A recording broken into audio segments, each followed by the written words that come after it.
Good morning. Thank you for joining us. We got very good news over the weekend.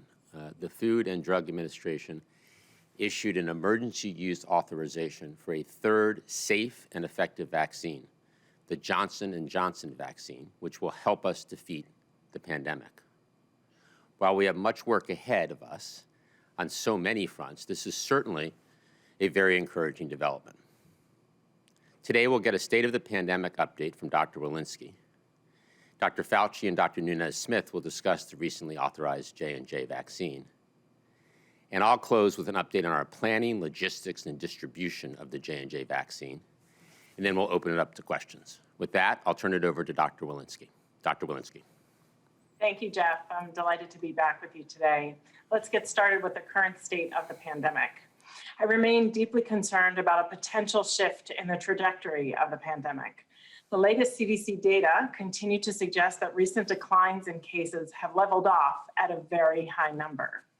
The most recent 7-day average of cases, approximately 67,200, represents an increase of a little over 2% compared to the prior 7 days. Similarly, the most recent 7-day average of deaths has also increased more than 2% from the previous 7 days to nearly 2,000 deaths per day.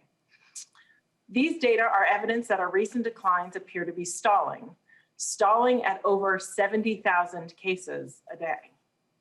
With these new statistics, I am really worried about reports that more states are rolling back the exact public health measures we have recommended to protect people from COVID-19. I understand the temptation to do this. 70,000 cases a day seems good compared to where we were just a few months ago. But we cannot be resigned to 70,000 cases a day, 2,000 daily deaths. Please hear me clearly. At this level of cases with variants spreading, we stand to completely lose the hard-earned ground we have gained. These variants are a very real threat to our people and our progress.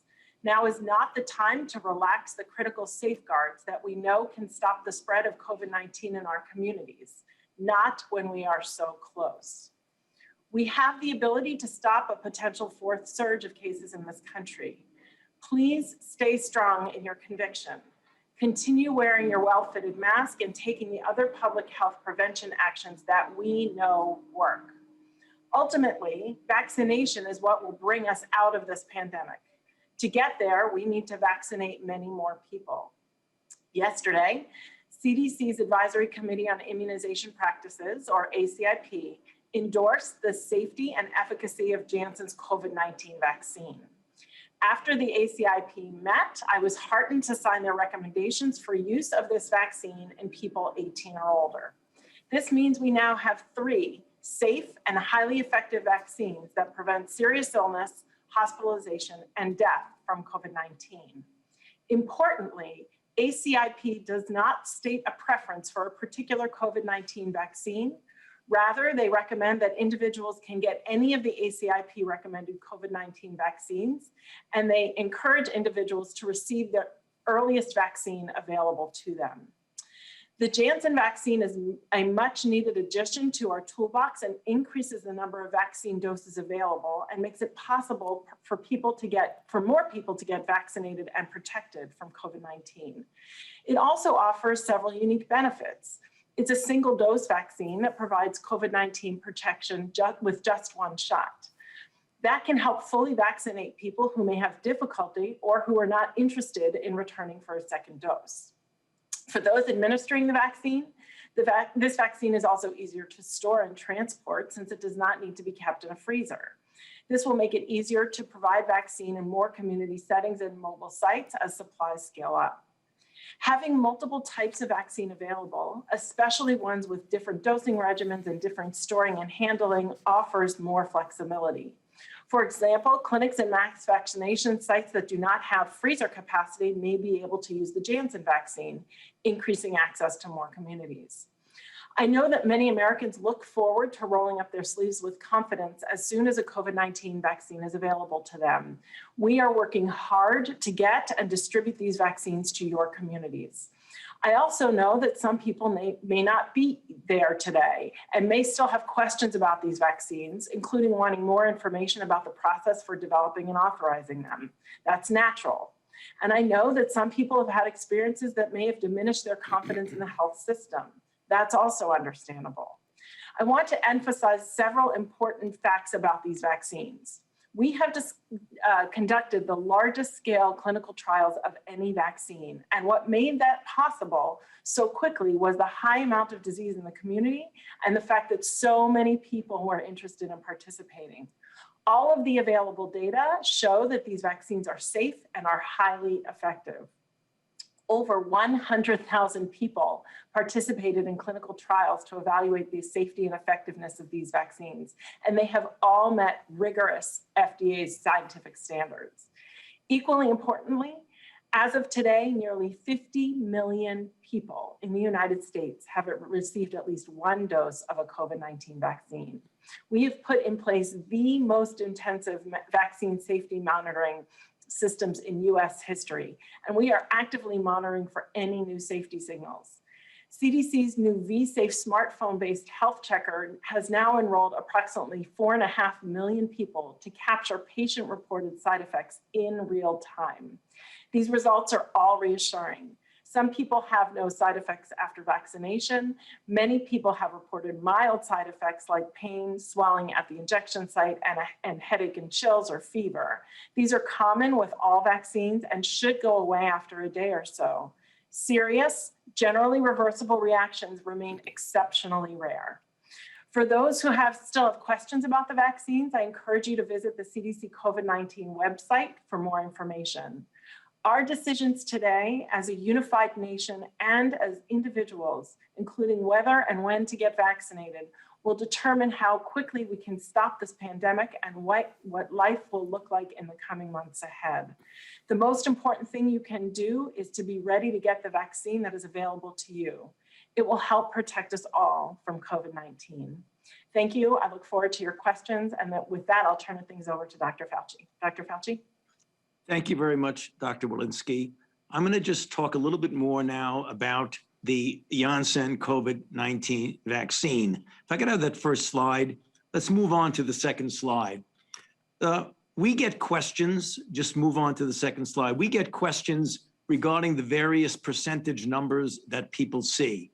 And I know most of you are aware of them, but let me just clarify a few things. The 66% vaccine efficacy that we have is really against all of the countries involved. You must recall that this vaccine trial was done on 3 continents, the United States, South America, and South Africa, with varying degrees of infection dynamics, as well as varying strains, variants, or lineages.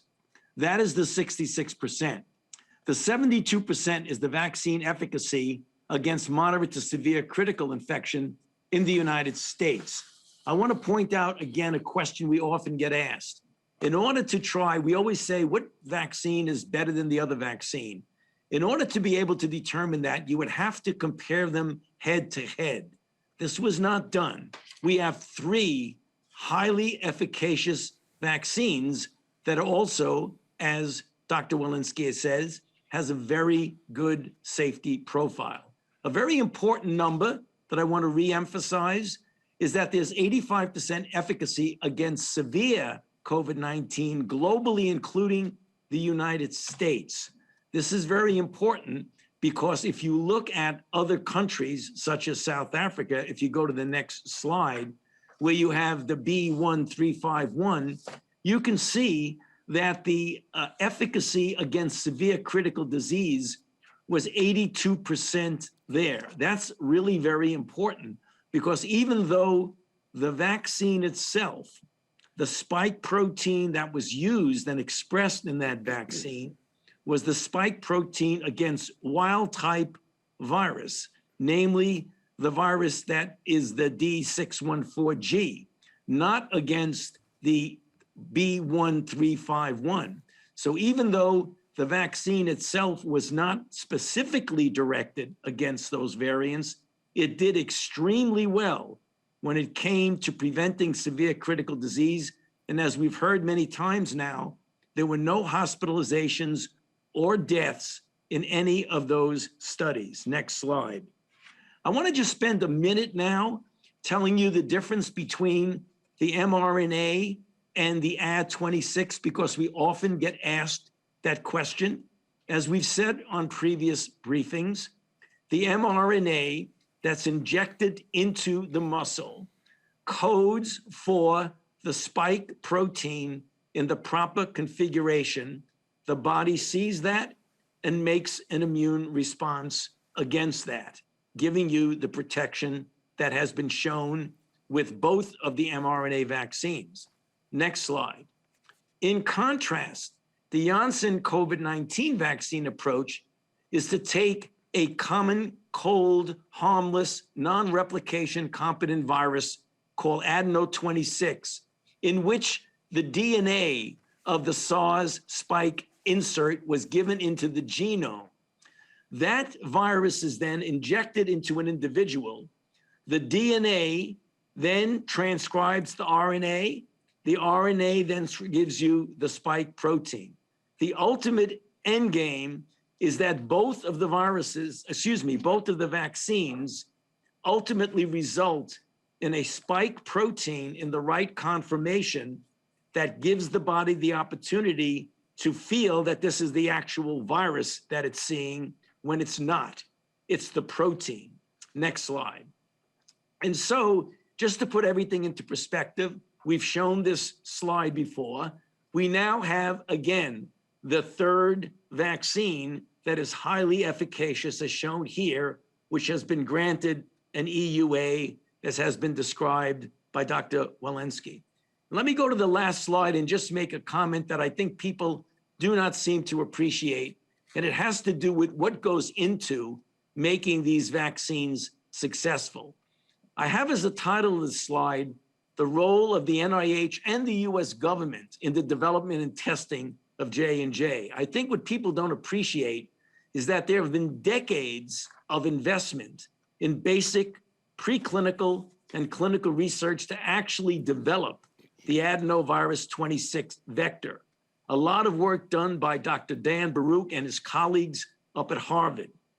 The development of the stabilized prefusion spike protein was done by scientists at the NIAID Vaccine Research Center.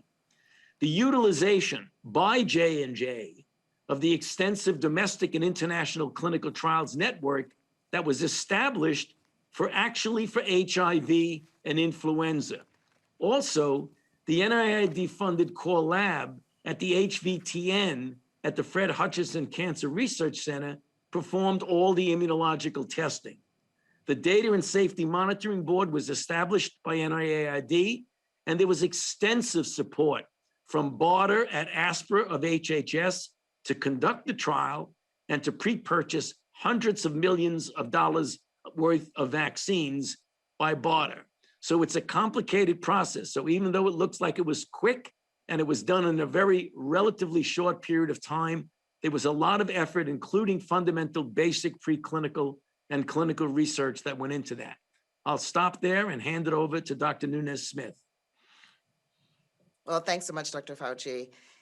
This is all very, very good news. All three vaccines are safe and highly effective at preventing what we care about most, and that's very serious illness and death. So all of the authorized vaccines will be distributed across states and jurisdictions and across all of our federal vaccination channels. That doesn't mean that every vaccination site will have every vaccine, but it means that all vaccines will reach all communities. So all three authorized vaccines available in the suburbs, all three available in the cities, all three available on the coast and in the heartland. So I just want to briefly talk about some of the clinical benefits of the J&J vaccine from a healthcare provider's perspective. Having these different types of vaccines available for use, ones that have different storage requirements, different handling requirements, different dosing recommendations, that will bring more options and more flexibility to healthcare providers. It could absolutely allow for expanded availability of vaccine, in some temporary clinics, some pop-up mobile sites, and those locations that do not have cold storage capacity. The overall increased vaccine supply creates greater opportunity for people to get vaccinated. We also recognize some individuals may have a preference for a single dose vaccine. So those who do not want to return for a second dose or who would have difficulty returning for a second dose. And we understand that. Still, as a physician, I strongly urge everyone in America to get the first vaccine that is available to you when it is your turn. If people want to opt for one vaccine over another, they may have to wait. Time is of the essence. Getting vaccinated saves lives. No doubt, communities across the country have been devastated by this pandemic. The vaccines and vaccinations are a critical tool in bringing this unprecedented pandemic to an end. And now we have 3. And so for that, in addition to the scientists, I want to thank all of the clinical trial participants for their contributions to scientific discovery. For this vaccination campaign to be successful, vaccines will have to reach everyone. And so kudos to those states and jurisdictions who are already working closely with trusted leaders in the hardest hit communities to ensure fair and equitable access to vaccinations. This is best practice. So again, all 3 vaccines have been proven safe, highly effective at preventing severe disease, hospitalization, and death from COVID-19 after full immunity. And if I could leave people with one message, it is this: get vaccinated, but the first vaccine available to you. Protect yourself, your family, and your community from COVID-19. And with that, I'll turn it over to you, Jeff. Well, thank you, Dr. Nunez-Smith. I'll provide an update on our planning, logistics, and distribution of the recently authorized Johnson & Johnson vaccine before we open it up for questions. For the last several weeks, we've been working with governors, state and local health officials, and pharmacies and community health centers to ensure we were ready to roll out the J&J vaccine immediately after FDA approval and CDC recommendations. Starting yesterday, we began executing on our plans by distributing 3.9 million doses of Johnson & Johnson to states, tribes, and territories, and also to pharmacies and community health centers. Johnson & Johnson doses will be delivered as early as tomorrow. We're allocating the J&J vaccine the exact same way we allocate Pfizer and Moderna's vaccine, proportional to a state, tribe, or territory's population. So, for example, if a state represents 2% of the U.S. population, it receives approximately 2% of the Pfizer allocation, 2% of the Moderna allocation, and will now receive 2% of the J&J allocation that is made to states, tribes, and territories. We have directed states to manage distribution of all 3 vaccines in a fair and equitable way. And we will continue to monitor that closely. As part of that work, the CDC is tracking distribution of vaccines across a range of equity metrics, including zip codes and social vulnerability index data. We have 3 very effective vaccines, and all communities should have equitable and even access to each vaccine. As to the expected supply of Johnson & Johnson vaccine, this week we'll distribute 3.9 million doses. That is the entirety of Johnson & Johnson's current inventory. We're getting these doses out the door right away to ensure vaccines get into arms as quickly as possible. J&J has communicated that the supply will be limited for the next couple of weeks following this initial distribution of nearly 4 million doses. The company then expects to deliver approximately 16 million additional doses by the end of March. However, as we have discussed with governors and their teams and with federal partners, we know that J&J distribution and delivery will be uneven across these early weeks in March, and the company expects the delivery to be predominantly in the back half of the month. Overall, in the J&J vaccine, we've done the planning. We have the distribution channels in place, and we're getting doses out the door as quickly as possible to get shots in arms. So we're focused on execution And that includes the important work of ensuring that we continue to increase overall vaccine supply, increase the number of vaccinators, and increase the number of places Americans can get vaccinated. Next, I want to provide an update on the pace of doses being administered. As you can see on our weekly vaccination report, the current 7-day average is 1.7 million shots per day. Given that the first couple of days in this 7-day period included the storm impacts, 1.7 million actually understates the current pace. Over the weekend, we experienced new record levels of daily vaccinations. That said, we have much more to do on all fronts in our war on this pandemic. There is a path out of this pandemic, but how quickly we exit this crisis depends on all of us. And that's why I encourage everyone to take the advice of Drs. Walensky, Fauci, and Nunes-Smith. Follow the public health guidance. Get vaccinated when it's your turn. And continue to wear masks and social distance to protect yourself and your fellow Americans. We will continue doing everything we can as a federal government to defeat this virus. But it'll take all of us stepping up to do our part. With that, let's open it up to questions. Great. And a reminder to please keep your questions to one question only. First up, we'll go to Elizabeth Wise at USA Today. Hi, thank you so much for taking my question. You didn't say how many doses are being shipped this week. I think usually you've had that. My question, however, is, so appointment systems seem to be the rate limiting factor for getting people vaccinated in a lot of the country. And in some cases, this is frustrating people who aren't coming back because they couldn't get through. As states move into phase 1B and 1C, and we get tens of millions of more Americans who are eligible, how is this system going to cope, and what are you doing to strengthen it? So the number of doses is 3.9 million. So that was the entire J&J inventory, and all of those doses are being shipped this week. You know, I think scheduling an appointment is too difficult and remains too difficult in too many places. You know, in some states or in some locales, things have gotten better. The pharmacy systems are often better at scheduling and appointments. But overall, too many Americans are suffering frustration, taking up way too much time to schedule an appointment. And we have addressed some of those root causes as we've increased the vaccine supply, as we've put more vaccinators in the field, as we've increased the number of places.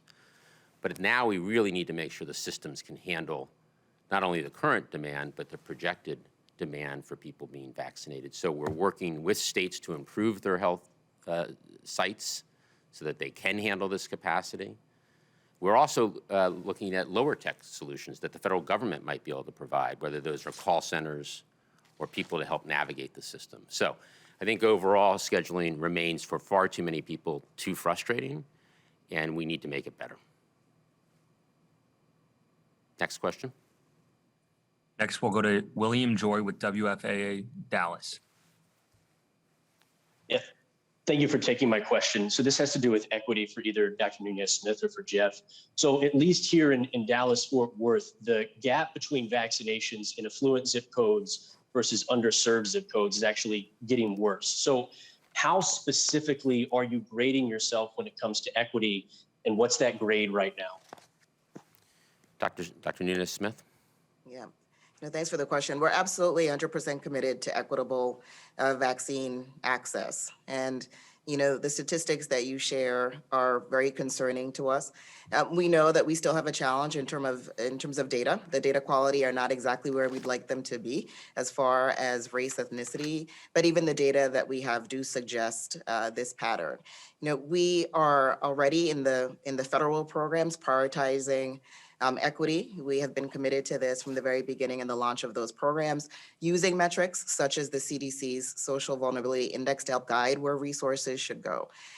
You know, ultimately, we do believe that people should be vaccinated at the rates, and different groups should be vaccinated at the rates in their population. And that's our target and our goal. We're already working closely with states to provide technical assistance where needed. We will continue to do so. I think Dr. Nunez-Smith has captured it well. I will add that the president has been crystal clear that as important as speed and efficiency in vaccinations, equity and fairness are as important, and we need to make sure that we execute on a strategy that ensures equity and fairness.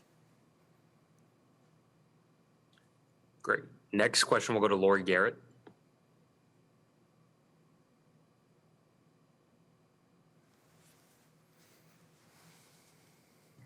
Sorry, had a moment of unmuting. Thank you very much. Yes, I have a question regarding the variants, and this would go to both Drs. Fauci and Walensky.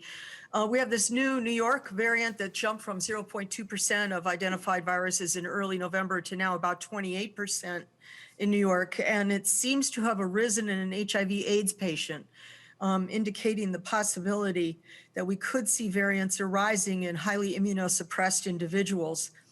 And they're warning that it may be colonizing nasal cells with very high, like 10-fold affinity for ACE2 receptors. And that's a site pretty privileged in terms of IgG neutralizing antibodies.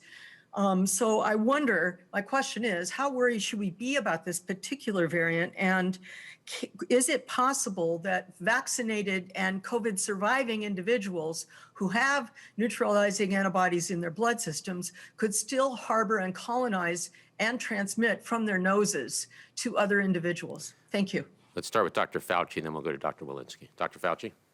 Well, we certainly are taking the New York variant, the 526, very seriously, Lori.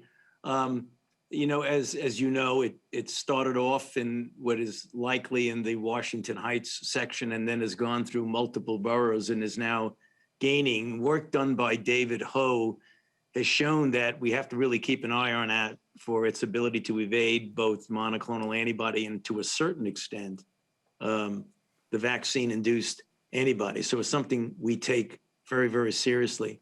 The idea about the accessibility of antibody to the nasopharynx, I mean, that's obviously a good point. It's a theoretical, but it can be a real issue.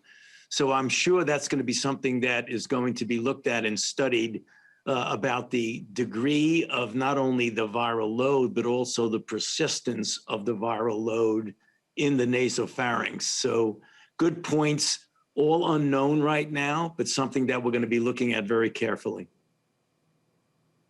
Dr. Walensky, anything to add there? I would just say we know that early studies actually show that these variants could emerge in a single host, in a single immunocompromised host as well. And it's our reason to decrease circulating virus everywhere, but in the community as well as in individuals. I think is important because we often get asked a question that's a reasonable question. Should people who are immunocompromised get vaccinated? And the answer is absolutely yes. Absolutely yes. Because that's not only important for them, for their own health, but that could be the breeding ground of the emergence of variants, for the simple reason that if you don't clear the virus rapidly, you're going to have immunological selection within a given individual. And as Lori said correctly, that was probably how all this started with 526.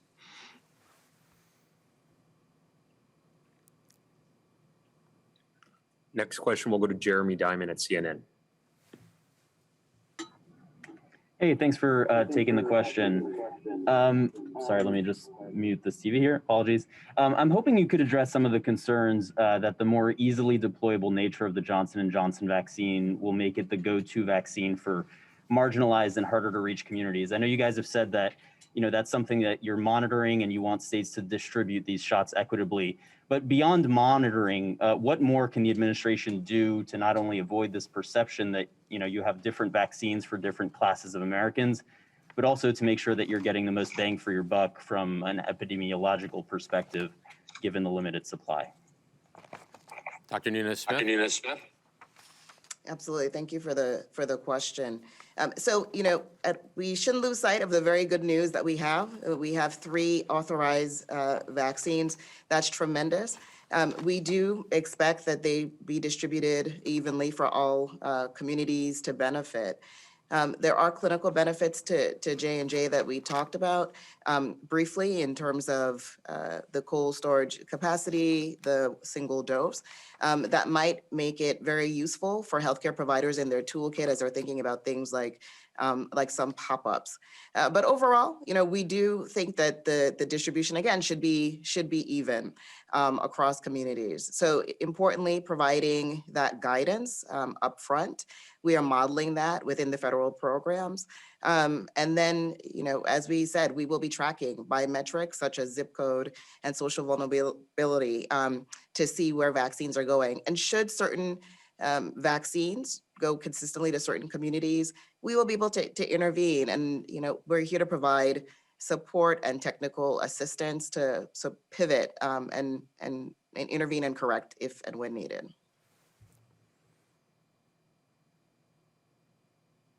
Last question, we'll go to Zeke Miller at the Associated Press. Thank you all for doing the call. 2 questions. First, just to follow up on what Dr. Nunez-Smith just said, what would that intervention look like? Would that be a reduction in the state's allocation? And then more broadly for Drs. Walensky and Dr. Fauci, what is the current timetable in terms of federal guidance on what people who have been vaccinated can and shouldn't do in this moment? Is it safe for them to go out to dinner right now? Can they start to travel? And are you worried that the delay in getting that sort of guidance is having a downward pressure on demand? So Zeke, I'll go first here and then over to the doctors. If we were to see that vaccines were going to certain communities, we will take action, as Dr. Nunez-Smith said, to ensure supply is distributed evenly. And first actions would include, obviously, the communication of our standards and our insistence that people adhere to the standards. And then we would begin by providing technical assistance to the state or other providers. Second question, over to you, Dr. Fauci. Yes. So this is something that the medical team, talks about all the time. Ultimately, the CDC will be coming out within a reasonable period of time. I'll let Rochelle give you that time frame in a moment. But, I have been asked and have said publicly that, as we get more and more people vaccinated, the logical question that was just asked by Zeke is an important question. And that is, what happens if you get doubly vaccinated people with the Pfizer and Moderna, for example, members of family, people coming in, like I use the example of a daughter coming in from out of town who is doubly vaccinated, and a husband and wife doubly vaccinated, and maybe a next door neighbor who are doubly vaccinated. Small gatherings in the home of people, I think you can clearly feel that the relative risk is so low that you would not have to wear a mask, that you could have a good social gathering within the home. Beyond that is going to be based on a combination of data, a combination of modeling, and a combination of good clinical common sense. And the CDC is working on that right now, and we'll all be together with a good message, hopefully soon. So Rochelle, why don't you take it from there? Yeah, I don't have much to add except to say we're actively working on this guidance. We're looking forward to releasing it soon. At the same time, and I would agree with all that Dr. Fauci has said, at the same time, I want to really keep our eye on the fact that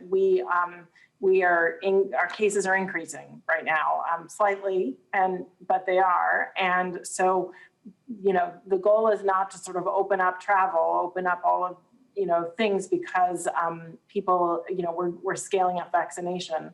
The goal in this first 100 days has always been to sort of make sure that we are in a place to be out of this pandemic. At 70,000 cases per day, we're not in that place right now. So while we may have, guidance at the individual level, as Dr. Fauci has suggested, I think we all need to keep our eye on the fact that we're not out of the woods here yet. Yeah, the environment of, as I just mentioned, the setting in a home of a small group of people having dinner together, all of whom are vaccinated, is very different when you step out the door and go into a society that has 70,000 new infections per day. So amen to what Dr. Walensky just said. I want to thank everybody for joining today. We'll be back together on Wednesday. Thank you.